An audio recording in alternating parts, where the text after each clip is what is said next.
ಜೀವನ ಹುಡುಗಾಟ ಕೈ ಕೈ ಧೂಳಗಾಯ 10 ಗಂಟೆ ಬರ್ತಾರೆ. ಪಂಚಂ ಪಗಡಂ 4 ಮಂದಿ ಎಣ ಹಿಡಿದಿರ್ತಾರೆ, ಇನ್ನೊಬ್ಬ ತಿಂಡಿ ಹಿಡಿದಿರ್ತಾರೆ. ಪಂಚಂ ಪಗಡಂ ನೆಲ ಮುಟ್ಟಿ ತುಳು ಒಳಗಾಗಿರ್ತಾರೆ.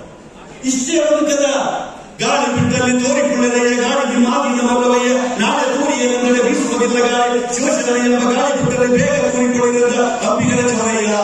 ಇದು ಒಳಗಿನ ಗಾಳಿ. ಗಾಳಿ ನಮ್ಮಿನ ಹೋಗುತ್ತೆ. ಈ ಗಾಳಿ ಹೋಗೋದಕ್ಕೆ ನಾವು ಏನಾದರೂ ಸಮಾಜಕ್ಕೆ ಏನಾದರೂ ಕೊಡಬೇಕಲ್ಲ. ಏನಾದರೂ ಮಾಡುತ್ತರು ತಮ್ಮ, ಏನಾದರೂ ಮಾಡುತ್ತರು ಈ ಮಣ್ಣಿನ ಋಣವನ್ನು ಪಡೆಯಲು ಏನಾದರೂ ಮಾಡುತ್ತರು. ಸುಮ್ಮನೆ ಮಣ್ಣಿಗೆ ಭಾರವಾಗಿ ಯಾಕೆ ಸಾಗಿದೆಯಾ ಅಂತಾನೆ ಗೋಪಾಲಕೃಷ್ಣ ಅಡಿಗ ಏನಾದರೂ ಮಾಡಬೇಕಾಗಿದೆ. ದಾಸಮಯ್ಯನ ಇವತ್ತು ಯಾಕೆ ಕಳಿಸ್ತೀವಿ ನಾವು? ಈಗ ವಿಚಾರ ಮಾಡಿ, ನಮ್ಮಪ್ಪನ ಪುಣ್ಯತಿಥಿಯನ್ನ, ನಮ್ಮಪ್ಪನ ಜಯಂತಿಯನ್ನ, ನಮ್ಮಪ್ಪನ ಹುಟ್ಟಿದ ಹಬ್ಬವನ್ನು ನಮ್ಮ ಮನೆ ಮಾಡ್ತೀವಿ. ದಾಸಮಯ್ಯನ ಜಯಂತಿಯನ್ನ ಸಾರ್ವಜನಿಕವಾಗಿ ಯಾಕೆ ಮಾಡ್ತಾರೆ ಅಂದ್ರೆ, ಸಮಾಜಕ್ಕಾಗಿ ಯಾರು ದುಡಿತಾರೆ ಅವರಿಗೆ ಸಾವಿಲ್ಲ, ಸಾಧಕರಿಗೆ ಸಾವಿಲ್ಲ.